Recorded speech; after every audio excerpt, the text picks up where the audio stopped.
আসসালামু আলাইকুম এভরিওয়ান, আজকে আমরা এই ম্যাথের সমাধান দেখব। আমাদের এই চ্যানেলে আপনাদের জন্য বিভিন্ন চাকরির পরীক্ষার বিভিন্ন ম্যাথের সমাধানের ভিডিও চলছে। কাইন্ডলি আমাদের চ্যানেলটিকে সাবস্ক্রাইব করে দিবেন। তো চলুন এখন আমরা আমাদের আজকের সমাধানে নেমে পড়ি। এখানে বলা আছে যে কোনো বৃহত্তম সংখ্যা দ্বারা 100 এবং 100 ও 184 কে ভাগ করলে প্রত্যেকবার ভাগশেষ আমার 4 থাকবে। তার মানে আমি যখন 100 কে ভাগ দিব এবং 184 কে ভাগ দিব কোন একটা বৃহত্তম সংখ্যা দ্বারা, কোন বৃহত্তম সংখ্যা সেটা আমরা এখনো জানি না, সেটাই আমাদেরকে বের করতে হবে। বাট কি বলছে যে ওই বৃহত্তম সংখ্যা দিয়ে যদি আমি ভাগ দেই 100 এবং 184 কে, তাহলে আমাদের প্রত্যেকবারই আমাদের কি থাকবে, 4 করে অবশিষ্ট থাকবে। তার মানে আমরা বলতে পারতেছি যে এই দুটা সংখ্যা আমাদের অ্যাকচুয়ালি নিঃশেষে বিভাজ্য হচ্ছে না, আমাদের এক্সট্রা 4 থেকে যাচ্ছে। সো নিঃশেষে বিভাজ্য করার জন্য আমাদের কি করতে হবে, এই দুটি সংখ্যা থেকে অবশ্যই 4 4 করে আমাদেরকে বিয়োগ করে আমাদের একটি সংখ্যা বের করে নিয়ে আসতে হবে। অর্থাৎ 100 থেকে যদি আমি 4 বিয়োগ দিই তাহলে থাকে আমাদের 96, আর 184 থেকে যদি আমি 4 বিয়োগ দিই তাহলে থাকে আমাদের 180। ঠিক আছে, এই দুটা সংখ্যা আমাদের কি নিঃশেষে বিভাজ্য। কোন সংখ্যা দ্বারা? ওই যে আমাদের যে বৃহত্তম সংখ্যা পাবো আমরা, সেই বৃহত্তম সংখ্যা দ্বারা আমাদের 96 এবং 180 নিঃশেষে বিভাজ্য।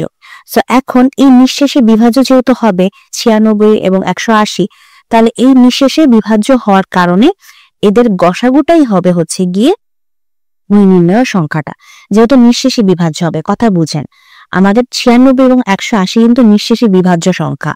100 আর 184 কিন্তু নিঃশেষে বিভাজ্য ছিল না, কারণ কি বলছিল, প্রত্যেকবার 4 করে অবশিষ্ট থাকে। সো প্রত্যেকবার যেহেতু 4 করে অবশিষ্ট থাকে, তার মানে ওই 4টাকে সরাই দিলে আমাদের যে দুইটা সংখ্যা আমরা পাই, মানে দুইটা থেকে যদি আমরা 4 4 করে সরাই দেই, যে দুইটা সংখ্যা আমরা পাই, এই দুইটা সংখ্যা আমার নিঃশেষে বিভাজ্য।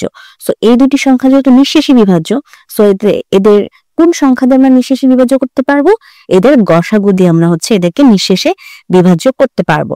ঠিক আছে, তার মানে আমাদের কি হবে, 96 এবং 180 এর গসাগুই হবে কি, গসাগু হবে আমাদের নির্ণেয় সংখ্যাটি। ঠিক আছে, তাহলে এখন আমরা কি করি, এখন আমরা গসাগু বের করি। তো গসাগু বের করার জন্য কি করতে হবে, 96 দিয়ে 180 কে ভাগ করতে হবে। প্রথম একবার যাবে 96, সো বিয়োগ করে আমার থাকবে 84 দিয়ে আবার 96 কে ভাগ করব, তাহলে আবার আমার একবার যাবে 84 দিয়ে 96 কে ভাগ করলে আবার একবার যাবে, তো আবার বিয়োগ করে আমাদের থাকে 12। সো এই 12 দিয়ে আবার আমার 84 কে ভাগ যাবে। সো 12 7 12 আমাদের কত, 7 12 আমাদের 84। তাহলে আমাদের নিঃশেষে বিভাজ্য হয়ে গেল এবং আমরা গসাগু কত পাইলাম, গসাগু আমাদের 12। আর এই 12টাই আমাদের কি অ্যান্সার, ওই যে আমাদের নির্ণেয় বৃহত্তম সংখ্যা, যাকে দিয়ে মানে এখন যদি আমরা 12 দিয়ে 96 এবং 180 কে ভাগ করি, দুটোই কিন্তু আমাদের নিঃশেষে বিভাজিত হবে। ঠিক আছে, সো এটি আমাদের আজকের প্রশ্নের সমাধান। তো যদি ভিডিওটি ভালো লাগে অবশ্যই ভিডিওতে লাইক দিবেন, চ্যানেলটিকে সাবস্ক্রাইব করবেন। ভালো থাকবেন।